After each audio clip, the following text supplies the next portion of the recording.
Di sebuah desa terpencil, tersembunyi sebuah rahasia kuno yang telah diwariskan dari generasi ke generasi. Sebuah pusaka mistis bernama Nyi Blorong, dengan kekuatan yang mampu mengubah nasib siapapun yang memilikinya. Namun, bersamaan dengan kekuatan besar itu datang pula tanggung jawab yang berat. Seorang pemuda bernama Arya, secara tak terduga menjadi pewaris pusaka tersebut. Petualangannya dimulai saat dia harus menghadapi berbagai tantangan dan ancaman yang datang untuk merebut pusaka Nyi Blorong. Sebelum kita lanjut ke cerita kali ini, jangan lupa like, subscribe dan klik tombol loncengnya agar kalian tidak ketinggalan cerita terbaru dari channel ini.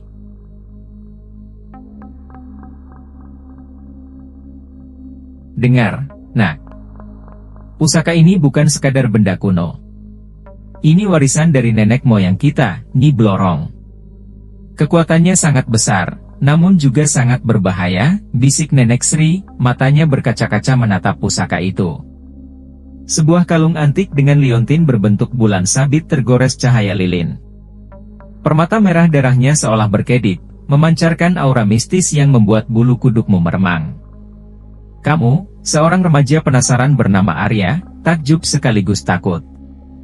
Legenda Nyi Blorong selalu menghantui mimpi-mimpi burukmu. Konon, Nyi Blorong adalah sosok mistis yang sangat kuat, namun juga penuh dendam. Apa yang harus kulakukan, Nek? Tanyamu, suara bergetar. Nenek Sri menghela napas panjang. Kau harus menjaga pusaka ini baik-baik, Nak. Jangan sampai jatuh ke tangan yang salah. Kekuatannya bisa menghancurkan atau menyelamatkan banyak orang. Malam itu, kamu memeluk erat kalung pusaka itu. Rasa penasaran membuncah, namun juga rasa takut yang tak terbendung. Setelah menerima pusaka Nyi Blorong, mimpi buruk Arya semakin intens. Nyi Blorong, dengan wajahnya yang pucat dan rambut terurai panjang, sering muncul di dalam mimpi Arya. Nyi Blorong selalu tersenyum sinis ke arah Arya, seolah-olah menantangnya. Arya merasa takut dan gelisah. Dia tidak tahu apa yang harus dilakukan untuk menghentikan mimpi-mimpi buruk itu. Suatu malam, Arya terbangun dari mimpi buruk dengan keringat dingin. Dia merasa sangat takut sehingga dia memutuskan untuk pergi ke kamar Nenek Sri. Nek, aku takut, kata Arya, suaranya gemetar. Nenek Sri menatap Arya dengan lembut. Jangan takut, Nak. Nyi Blorong hanya ingin menguji kekuatanmu. Dia ingin melihat apakah kamu layak menjadi penerus pusaka ini. Arya merasa sedikit lega setelah mendengar penjelasan Nenek Sri. Namun, dia masih merasa takut. Dia tidak yakin apakah dia bisa menghadapi kekuatan Nyi Blorong. Apa yang harus aku lakukan, Nek? Tanya Arya. Nenek Sri tersenyum. Kamu harus belajar mengendalikan kekuatan pusaka ini, Nak. Kamu harus belajar untuk mengendalikan pikiran dan emosimu. Arya mengangguk.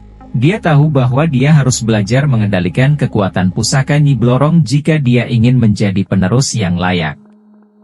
Arya mulai menyadari bahwa pusaka Nyi Blorong menarik perhatian orang-orang yang tidak diinginkan. Suatu malam, dia mendengar suara-suara mencurigakan di luar rumahnya. Arya mengintip dari jendela dan melihat sekelompok orang berpakaian hitam sedang mengintai rumahnya. Mereka terlihat seperti pencuri atau mungkin bahkan sesuatu yang lebih berbahaya. Arya merasa takut dan gemetar.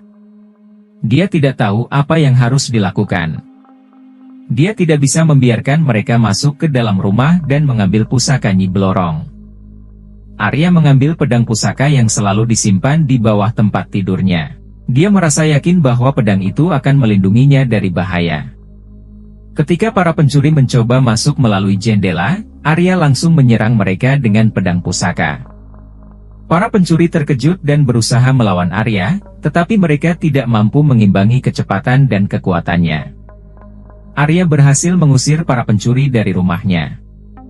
Dia merasa lega dan berterima kasih kepada pedang pusaka yang telah melindunginya. Namun, Arya juga menyadari bahwa ancaman terhadap pusaka Nyi Blorong semakin besar. Dia harus lebih berhati-hati dan selalu siap menghadapi bahaya. Setelah peristiwa penyerangan oleh para pencuri, Arya menyadari bahwa dia harus belajar mengendalikan kekuatan pusaka Nyi Blorong.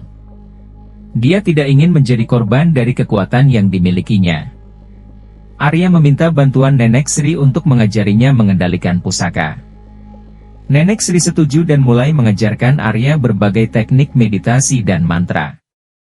Arya berlatih setiap hari dengan tekun. Dia berusaha untuk fokus pada pikirannya dan mengendalikan energi yang mengalir di dalam tubuhnya. Setelah beberapa minggu berlatih, Arya mulai merasakan perubahan. Dia merasa lebih tenang dan mampu mengendalikan emosinya dengan lebih baik. Suatu hari, Nenek Sri mengajak Arya ke sebuah hutan di dekat desa. Di sana, Nenek Sri mengajarkan Arya bagaimana menggunakan kekuatan pusaka untuk menyembuhkan orang sakit. Arya berhasil menyembuhkan seorang anak yang sakit demam tinggi.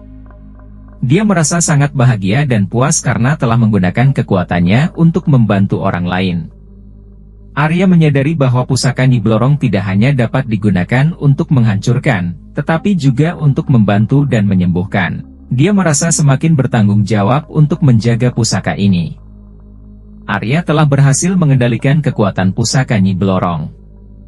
Dia merasa semakin percaya diri dan bertanggung jawab sebagai penerus pusaka. Namun, Arya tidak menyadari bahwa ancaman terbesar terhadap pusaka Nyi Blorong datang dari dalam keluarganya sendiri. Pamannya, yang selalu terlihat baik dan ramah, ternyata memiliki niat jahat. Paman Arya ingin mendapatkan pusaka Nyi Blorong untuk kekuatan dan kekayaan yang dijanjikannya. Dia telah merencanakan untuk mencuri pusaka dari Arya.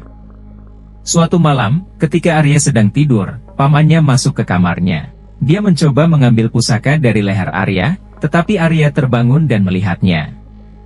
Arya berteriak dan berusaha melawan pamannya.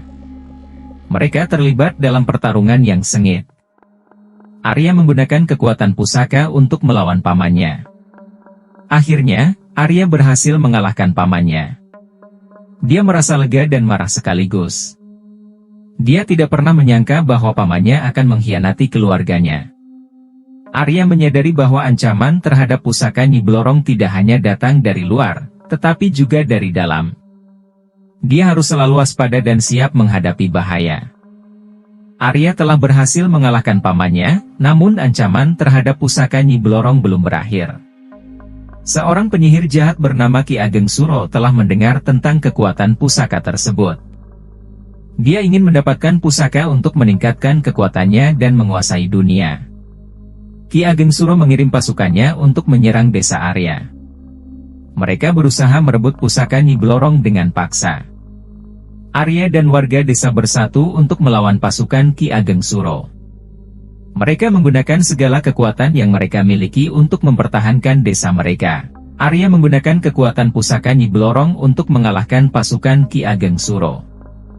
Dia berhasil mengusir mereka dari desa. Namun, Ki Ageng Suro tidak menyerah. Dia datang sendiri untuk menghadapi Arya. Mereka terlibat dalam pertarungan yang sengit. Arya menggunakan semua kekuatan yang dia miliki untuk melawan Ki Ageng Suro. Dia berhasil mengalahkan penyihir jahat tersebut dengan bantuan kekuatan pusaka Nyi Blorong. Desa Arya berhasil selamat dari serangan Ki Ageng Suro. Arya merasa lega dan bangga karena telah berhasil melindungi pusaka Nyi Blorong dan desa tempat tinggalnya. Setelah berhasil mengalahkan Ki Ageng Suro, Arya merasa lega dan puas. Namun, dia masih memiliki banyak pertanyaan tentang pusaka Nyi Blorong dan sejarah keluarganya. Arya memutuskan untuk mencari tahu lebih banyak tentang asal-usul pusaka Nyi Blorong.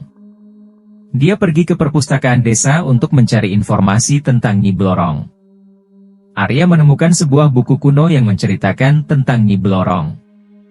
Buku tersebut menceritakan tentang kehidupan Nyi Blorong sebagai seorang penjaga hutan yang memiliki kekuatan magis. Arya semakin tertarik untuk mengetahui lebih banyak tentang Nyi Blorong. Dia merasa ada hubungan antara dirinya dan Nyi Blorong.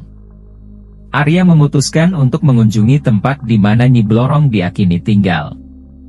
Dia pergi ke hutan yang terletak di luar desa. Di hutan tersebut, Arya merasakan energi yang kuat. Dia merasa terhubung dengan Nyi Blorong. Arya melihat sebuah pohon besar yang diyakini sebagai tempat tinggal Nyi Blorong. Dia mendekati pohon tersebut dan menyentuhnya. Tiba-tiba, Arya merasakan sebuah visi. Dia melihat Nyi Blorong berdiri di depannya. Nyi Blorong tersenyum dan berkata, "Kau adalah penerusku, Arya. Jagalah pusaka ini dengan baik." Arya merasa sangat terharu dan bangga. Dia menyadari bahwa dia telah menemukan jati dirinya sebagai penerus pusaka Nyi Blorong. Arya telah menemukan jati dirinya sebagai penerus pusaka Nyi Blorong. Namun, ancaman terhadap desa tempat tinggalnya belum berakhir. Sebuah kekuatan jahat telah muncul di hutan di dekat desa. Kekuatan ini menyebabkan bencana alam seperti banjir dan gempa bumi. Warga desa merasa takut dan tidak tahu apa yang harus dilakukan. Mereka meminta bantuan Arya untuk menyelamatkan desa mereka. Arya menyadari bahwa kekuatan jahat tersebut terkait dengan pusaka Nyi Blorong. Dia harus menggunakan kekuatannya untuk menghentikan kekuatan jahat tersebut. Arya pergi ke hutan tempat kekuatan jahat tersebut berasal. Dia menghadapi kekuatan jahat tersebut dengan menggunakan pusaka Nyi Blorong. Setelah pertarungan yang sengit, Arya berhasil mengalahkan kekuatan jahat tersebut. Dia berhasil menyelamatkan desa tempat tinggalnya. Warga desa merasa bersyukur kepada Arya. Mereka menyadari bahwa Arya adalah pahlawan mereka. Arya merasa bahagia dan puas karena telah berhasil menggunakan kekuatannya untuk membantu orang lain. Dia menyadari bahwa pusaka Nyi Blorong adalah sebuah tanggung jawab yang besar. Arya telah berhasil melindungi desa tempat tinggalnya dari ancaman jahat. Dia merasa lega dan puas karena telah berhasil menjalankan tugasnya sebagai penerus pusaka Nyi Blorong. Arya memutuskan untuk hidup damai di desa tempat tinggalnya. Dia menggunakan kekuatan pusaka Nyi Blorong untuk membantu warga desa dan menjaga keseimbangan alam. Arya juga sering mengunjungi hutan tempat Nyi Blorong tinggal. Dia merasa terhubung dengan Nyi Blorong dan merasakan kehadirannya di sekitarnya. Arya tahu bahwa pusaka Nyi Blorong adalah sebuah tanggung jawab yang besar. Dia berjanji untuk selalu menjaga pusaka tersebut dan menggunakannya untuk kebaikan. Arya menjalani hidupnya dengan penuh makna dan kebahagiaan. Dia tahu bahwa dia telah menjalankan tugasnya sebagai penerus pusaka Nyi Blorong dengan baik. Arya berdiri di tepi tebing, memandang ke arah matahari terbenam. Pusaka Nyi Blorong tergantung di lehernya, memancarkan cahaya lembut. Dia tahu bahwa petualangannya baru saja dimulai. Dunia masih menyimpan banyak misteri, dan dia siap menghadapinya. Demikianlah akhir cerita kali ini. Saya mohon maaf apabila banyak salah kata dalam pengucapan saya. Sampai jumpa di cerita berikutnya.